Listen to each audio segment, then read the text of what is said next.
Hello my YouTube family, कैसे हो आप सब लोग। Welcome my YouTube channel voice of Nilofar. तो चलिए आज की कहानी शुरू करते हैं। कल रात की एक घटना ने मेरी ज़िंदगी के कई पहलुओं को झकझोर कर रख दिया है। यह एक ऐसी घटना थी जिसने न सिर्फ मेरे दिल को गहराई से छुआ, बल्कि मुझे यह एहसास दिलाया कि हमारे रिश्ते की अहमियत क्या होती है, खासकर उन रिश्तों की जो हमें जीवन में सबसे ज़्यादा संभाल और सुरक्षा प्रदान करते हैं। करीब 7 बजे का समय था जब मेरे मोबाइल पर अचानक एक कॉल आई। फ़ोन उठाते ही दूसरे से किसी के रोने की आवाज़ सुनाई दी। मैं तुरंत सतर्क हो गया और शांत करने की कोशिश करते हुए पूछा, भाभी जी, आखिर क्या है, क्या हुआ। भाभी जी की आवाज़ में घबराहट थी। उन्होंने बस यही कहा, आप कहाँ हैं और कितनी देर में यहाँ आ सकते हैं। मैंने उन्हें बार बार पूछा, आपको क्या परेशानी है, भाई साहब कहाँ है, माता जी कहाँ है, लेकिन उधर से बार बार बस यही जवाब मिलता, आप जल्दी से घर आ जाइए। आवाज़ में घबराहट और असहायता थी। मैंने तुरंत जाने का निर्णय लिया, लेकिन 1 घंटा लगने का आश्वासन देकर वहाँ पहुँचा। जब मैं उनके घर पहुँचा तो देखा कि मेरे मित्र, जो एक जज है, अपने घर के एक कोने में चुपचाप बैठे हुए हैं। भाभी जी रो रो कर बेहाल थी। उनका 12 साल का बेटा भी बेहद परेशान नज़र आ रहा था और 9 साल की बेटी के चेहरे पर चिंता के बादल छाए हुए थे। मैंने तुरंत भाई साहब से पूछा, आखिर क्या बात है, लेकिन उन्होंने कोई जवाब नहीं दिया। तभी भाभी जी ने सामने कुछ कागजात रखे और रोते हुए कहा, देखिए, ये तलाक के पेपर हैं।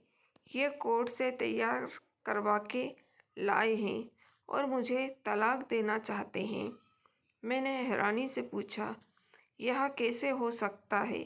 इतनी अच्छी फैमिली है, 2 बच्चे हैं, सब कुछ सेटल है, यह मजाक तो नहीं। लेकिन जब मैंने बच्चों से उनकी दादी के बारे में पूछा तो बच्चों ने बताया कि पापा ने उन्हें 3 दिन पहले नोएडा के वृद्धा आश्रम में शिफ्ट कर दिया है। मैंने तुरंत स्थिति को समझने की और भाई साहब से बात करने का प्रयास किया। मैंने नौकर से कहा, मुझे और भाई साहब को चाय पिलाओ। चाय आई, लेकिन भाई साहब ने चाय पीने से इनकार कर दिया। कुछ ही देर में वे मासूम बच्चों की तरह फूट फूट कर रोने लगे और बोले, मैंने 3 दिन से कुछ भी नहीं खाया है। मैं अपनी 61 साल की माँ को कुछ लोगों के हवाले करके आया हूँ। उन्होंने रोंदे हुए गले से बताया कि पिछले साल से उनके घर में माँ के लिए इतनी मुसीबतें हो गई थी कि भाभी जी ने साफ कह दिया था कि वे उनकी देखभाल नहीं कर सकती। बच्चे भी उनसे बात नहीं करते थे। नौकर तक अपनी मनमानी करने लगे थे। माँ रोज़ मेरे कोर्ट से लौटने के बाद रोती थी। उन्होंने बताया कि एक दिन माँ ने कहा, बेटा तू मुझे ओल्ड एज होम में शिफ्ट करा दे। मैंने बहुत कोशिश की कि पूरी फैमिली को संभालने समझाने की, लेकिन कोई माँ से सीधे मुंह बात नहीं करता था। भाई साहब ने दर्द भरे लहजे में बताया, जब मैं 2 साल का था तब पापा की मृत्यु हो गई थी।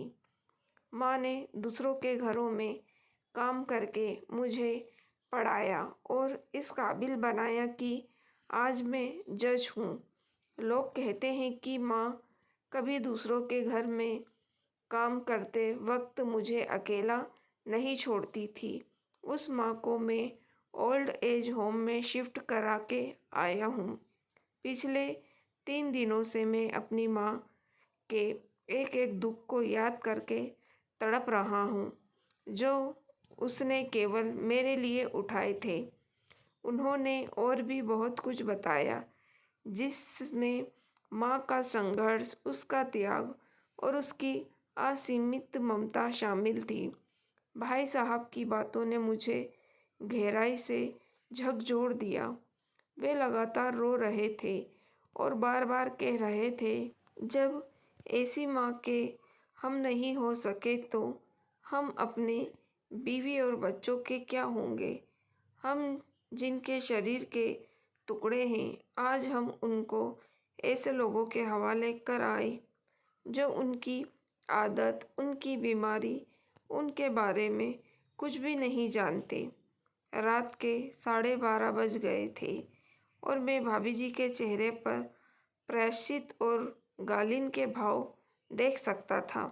मैंने ड्राइवर से कहा, हम लोग अभी नोएडा जाएंगे। हम सभी लोग नोएडा के वृद्धा आश्रम पहुँचे। बहुत ज़्यादा रिक्वेस्ट करने पर गेट खोला गया।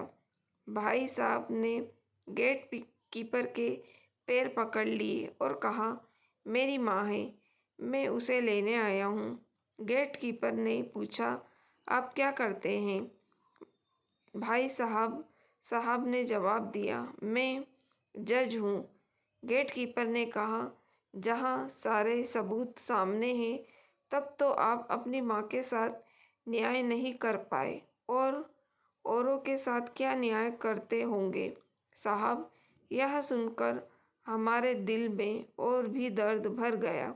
गेट कीपर अंदर गया और एक महिला वार्डन आई। उन्होंने बड़े कतार शब्दों में कहा, रात के 2 बजे आप लोग माँ को ले जाकर कहीं मारेंगे देंगे तो मैं अपने ईश्वर को क्या जवाब दूंगी।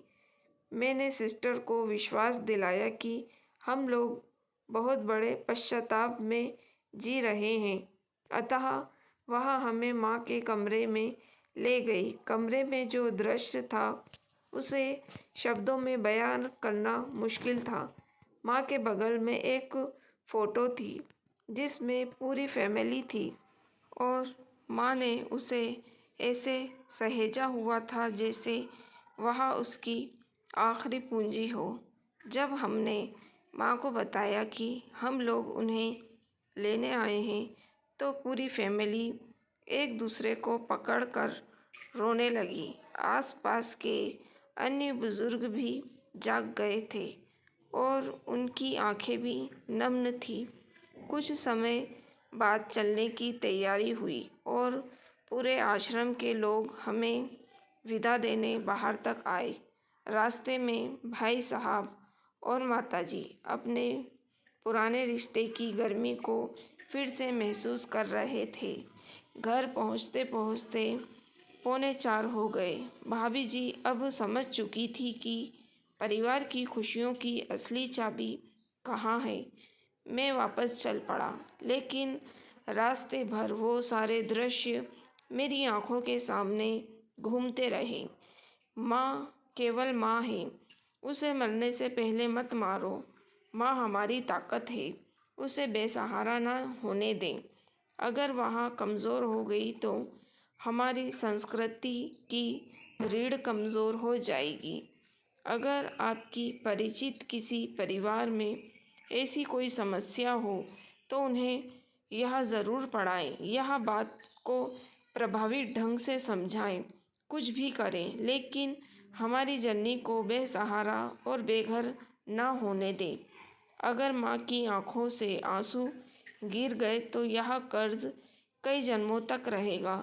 यकीन मानिए, सब कुछ होगा आपके पास, पर सुकून नहीं होगा।